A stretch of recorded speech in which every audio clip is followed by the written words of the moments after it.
Hi, my name is David. Today we're going to do a free code camp tutorial on applied accessibility.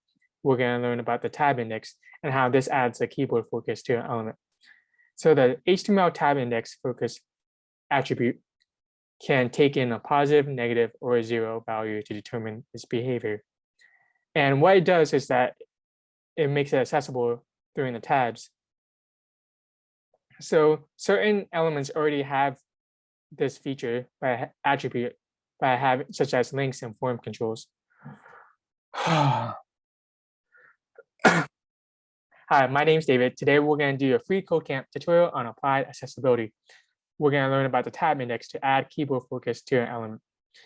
So the tab index attribute gives focus to it. So we can look at this, for example, and we can click tab, and we see that tab goes here, tab goes here, tab goes here, tab goes here, tab goes here, tab goes here.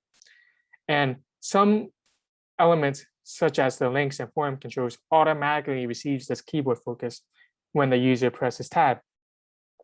But you can also add this tab attribute to other elements such as div, span, and p tags by placing a tab index equals to 0 to make it do that effect.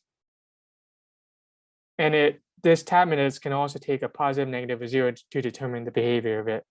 If it's a negative value, it indicates that the element is focusable but not reachable by the keyboard. And this method is generally used to bring focus to content programmatically, like when a div is used to focus a pop-up window is activated. So for this exercise, we want to add the tab index to the p tag and set the value to 0. So we see the p tag is here, and we just simply copy and paste this attribute. And next, when we press tab at this time, we can see it gets focused. And also when it's focused, this becomes activated, and we see that it gets yellow, background color yellow, and then it just goes down the chain. And that's it for this one. Thank you so much.